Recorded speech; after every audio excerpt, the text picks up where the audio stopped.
Hello everyone, I'm Thomas Wiebernight of Ahead CRM and I'm here with Dani of Map Communications, CEO of Map Communications even.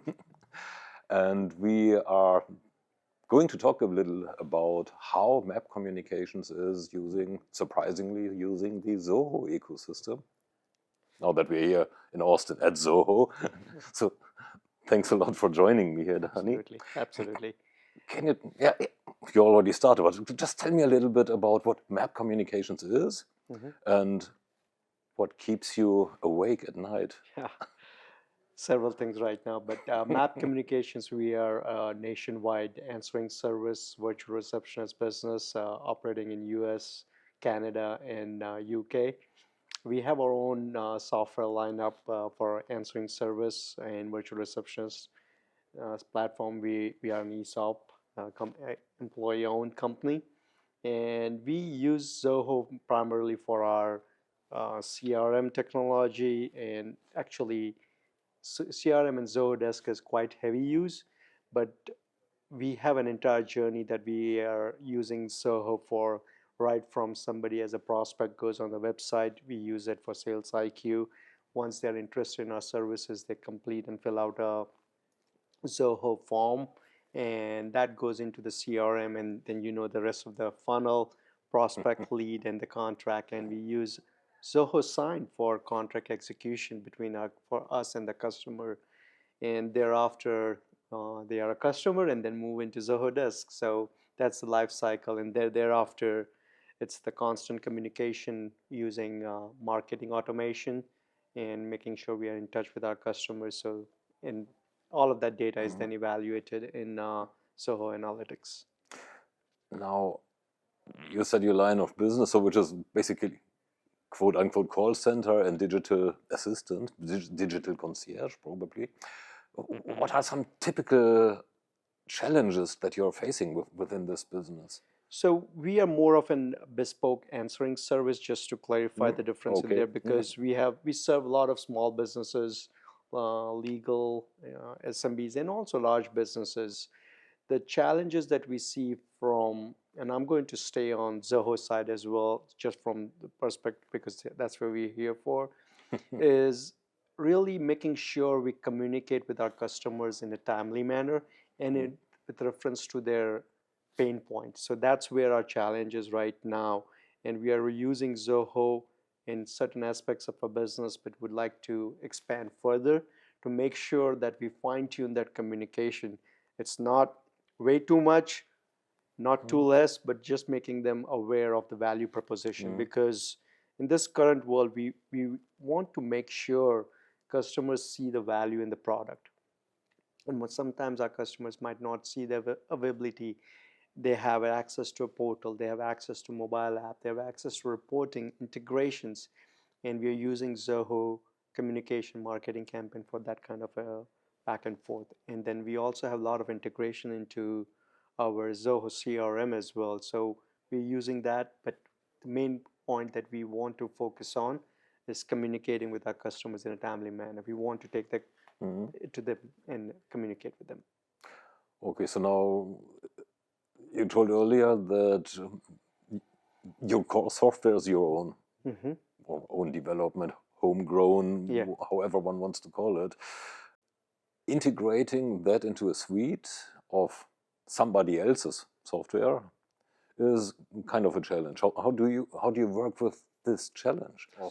Very, very, very interesting question, and I just want to make sure I draw the line that our software that we have for our day-to-day business and for our operations is separate. The way we merge with Zoho is using Zoho Data Bridge to make sure data gets moved into the CRM or ZohoDesk or analytics, depending what data set are we talking about. So thereby, we are not depending on our day-to-day operations for an external integration. We are using this after the fact. So there is not a real-time integration, so to say.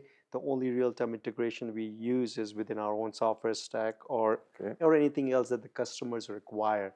So from CRM or Zoho perspective, it's kind of separate, not connected due to for our day-to-day operations or real-time operations. Now looking into different stacks of software that you are working with, that you are basically both improving and getting improved. Ultimately, there's a vendor in place as well that has a certain stake in there. And you have even further third-party software. So some of it stays on third-party, some of it moves into Zoho, some of it is totally out of scope. What is your decision framework for figuring which piece of your entire software stack goes into Zoho or not, now or later? So really, the question goes back to the age-old buy versus build, right? So when we talked about our core software, we continue with building it on our own. But when we are talking about, as we keep growing, as we keep adding complexity to our business processes, you need something to manage vendor contracts. You need something to manage customer contracts. So we use Zoho contracts for those. So we are making sure where we can grow within our existing software versus what we can buy externally. And I'll give you a perfect example is there was a need for a quoting tool within our software stack. So we looked into the system and it would be way too much of an effort in exposing our internal APIs to build a quoting tool. So what we ended up doing is developed our own rather than using Zoho for quoting tool.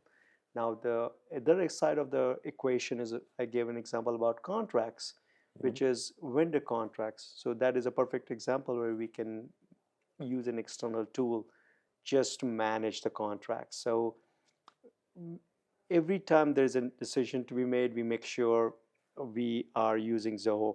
And more of it is related to the marketing technology, because as we are growing and as the world gets more and more complex, it's not only just Google Ads, it's more about making sure you're putting something in a LinkedIn profile, putting social media posts, monitoring your reviews, Trustpilot reviews. So we are evaluating using Zoho Social, which can aggregate that data and have a central view for us. So marketing tech is where we are looking to centralize on one product set, because then it becomes much more easier to then understand, okay, this data moves from here to this product, and then we can actually report off of it. Okay, so it's basically, is it a fair statement to say that the first effort is make it work in Zoho, and only if it doesn't work in Zoho, then you're looking for something else? Yeah, we always try to go in, because there are multiple, and I think we had this chat before, is when we look for a software, we are looking for the due diligence to see, is the system secure? Is this the data center perspective? There are a lot of compliance checks. Yeah. We've done all of that due diligence already, so we know that Zoho can be solid on that ground. Now, what really we are looking for is, can it prove the business case? And it's the 80-20 rule. If 80% of the requirements are met, we'll be fine, because no system would have 100% software requirements, because what will happen is you then end up building yet another system on top of that to make sure you meet 100% of your software requirements, and that adds up in complexity, human being to manage it, and then more marketing, more spin on the technology and the human power to support it. Which is actually quite an interesting point, because I mean, Zoho is good, but they are not the only kid in town. Yeah, absolutely. So pretty much every other vendor that is set up as broad as Zoho is compliant. So what was the real critical appealing factor then going towards Zoho, which is comparatively rather the smaller kid on the block, versus, well, some of the other vendors that I don't name right now? And yes, agree on that. But the biggest factor for us is when we looked at a business problem, we wanted to find a solution, we looked for the marketplace. And then what it boiled down to is buying yet another software, spinning up an instance, managing that instance. And then third, after all that is done, you then have to have a data pipeline using Fivetran or tools like that to bring the data into that central data lake. That being said, we do have other systems, like we use that for data aggregation for Fivetran, or we have Snowflake for data modeling, or we go with Pendo for customer notification and pop. So not everything, but where we see that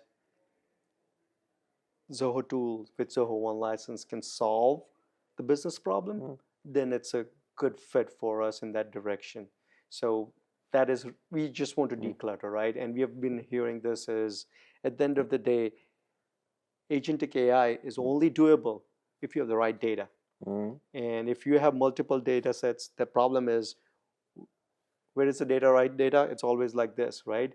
So authoritative data source becomes an issue, data governance becomes an issue. So that is the reason we're trying to reduce multiple layers. And again, it could be Zoho or it could be any other system, but that concept here is, and we've always lived with that concept, is to make sure we have a decluttered system, one place to go look for data, and one place to actually find and make a change that goes downstream, propagates downstream, because we have seen issues where possibly there is a customer that comes on board and you have to provide a discount or some kind of a promo code.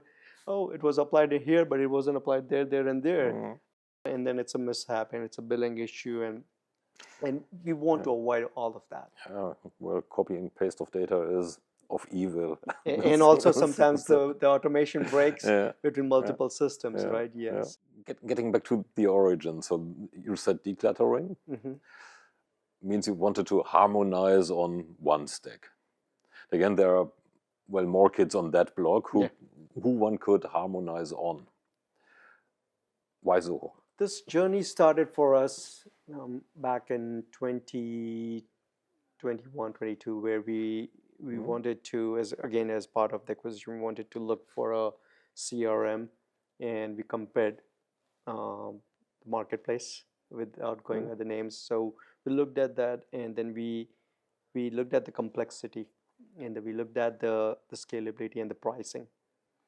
And also we looked at the workforce needed to support. So what we found out was Zoho turned out to be much more efficient. Secondly, when we migrated from the legacy system, and I'll leave with that, Zoho team did help us. They worked tirelessly for about 72 hours across different time zones and got it done for us. Yes, it wasn't 100%. I would say it was 60% done, but partially it was because of the multiple custom modules created in the source system that took us longer to get data validation. And you know how it goes. You keep on adding data fields that you don't need, and then over a period of time they just keep on adding up. So going back to those, it's really the scalability, the price points, and ease of use that was critical for us. And we also looked on the adoption, and we did not see much issues on the adoption side as well. The fifth most important part for us was we had certain requirements to make sure it works across our several brands, and Zoho team was willing to make that change for us and develop that. So that gave us the guidelines for us that, okay, we are working with them, along with them, to grow the product. And when you get heard, you feel like, okay, there is room for growth over here. At any business, when you're talking about at a customer advisory board and say, this is what we're looking for, and you see it's in the next product release, you feel like there is change and there is immediate action. So I'm speaking to the experts over here, but you have seen that around, that when you make a change or request for a change and you have that new feature set and that gets implemented in a decent timeline, you're a happy camper. So all of it basically says you did not work with an implementation partner, but with Zoho's professional services and implementation teams directly. Was that a conscious decision? There were multiple iterations of it. So our first iteration, when we did a migration, then we had another acquisition, we did another migration. Over there were a little bit more complexity on the source system. So we worked with a vendor called Workflow Academy. That was a recommendation through Zoho team. And we did work with them because we needed some immediate action in a timely manner. Our timeline was very tight, exactly, and that's why we had additional help. And plus, we did not have experience in what we wanted to get going. So again, it was we are not shy to ask for help when needed. Which is a good trait to have. So Yeah, I mean, yeah. it's nothing that everybody is Absolutely. capable of doing for themselves, knowing when they need help. Exactly. I'll be the first one to raise the hand that I did not understand. I need help. Yeah. Would you revert to working more with an implementation partner now, or do you think that it stays highly beneficial to directly work with Zoho itself? Good question, and I'll say it depends. There is two things: the pros and cons. The speed of conversion and getting it converted with an external help is really important, but at the same time, the knowledge transfer should occur as part of it.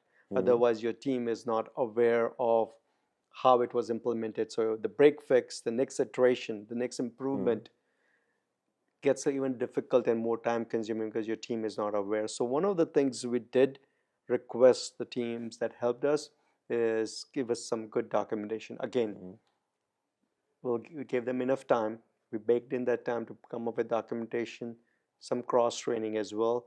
So our teams are well aware of how things are done. So when there is a need to go through data cleanup or data dedupe, our teams could do that. Same thing with analytics. They could then develop reports after that. So we learned that, and we wanted to make sure there is a process to come back, and because we cannot always go to the external vendors to help us do everything. Yeah, in spite of increasing usage of AI, somehow we consultants, I'm one myself, we still charge for the hour. And it's always good to get an outside view. So I'm a proponent to just see from your perspective, because you've seen probably if it's a Freshdesk or Zoho, Salesforce or Zendesk migration to Zoho, you might have seen, our consultant might have seen variations and issues, and you might say, look, here's your area where you might want to focus more. And that's what we are looking for from external partners, because I don't think anybody should see that as an added cost. It's really the consultancy that they provide value. And so no problems in looking for that help, because if the implementation is not right, you will pay the price at the tail end. And then you will start getting answers that you cannot do this because you did not do the right implementation. So simple thing is, we want to work on marketing automation or sales lead automation, or we talked about SDR, agentic AI. All of that is possible because we have the right design of our org, and we made the right choice. Now, there's always the risk that the more one does, the bigger the team needs to be, which is, well, it sort of seems to be an inevitable consequence. How do you deal with this challenge, or even avoid it if possible? I don't think anybody can avoid it, but we make sure there isn't a scope creep, and we try to make sure the benefit of consolidation is, if you develop it and solve the reporting requirements, analytic requirements once, you can then replicate it other areas. So it's a constant evaluation. I wouldn't call it a battle, but an evaluation to make sure the resource allocation is appropriate. But the teams have to be well aware of the boundaries in which they have to play, because the scope creep does occur, and that's where we have to make sure that it does not, and we control the costs. Okay. So now you seem to be a happy camper. You are past the stage of what I call the honeymoon stage. Since 2021, so well, honeymoon is probably, well, the first year maybe, or first half year. So now, why am I getting there? So the relationship between a buyer and a vendor customer vendor is kind of like a marriage. It shall take a little longer, especially in this type of business. So now, over time, there are challenges coming up. So things that one desperately wants to get changed. Yeah? So now, what is the one thing that you always wanted to get from Zoho, which you never got? One thing that we have asked and requested is we do have multiple instances of Zoho because of our business requirements. And one thing we have requested is to have one login that we can toggle between multiple instances. That makes much more easier for somebody at the C-suite level to look at reports, data, and analytics without hopping through different logins. So that's where the ultimate goal is, because I would just love to have one login and then I can toggle which instance I want to go in and start moving in that direction. So that being said, I've shared this request already. So hopefully I should see that soon. But that's one thing I would absolutely love to have. We just increased the pressure. There you go. Dani, thanks a lot for this. It was great it. talking Thank you to so you. Much. Thank you so much. Well, I'm keen on learning what's going on next year. Absolutely. So probably have another talk then. We'll talk about agentic AI and what we have implemented in next 6 to 8 months, because that's what we have to start planning for. So absolutely. Cool. Thank you so much. Thank you. Thank you.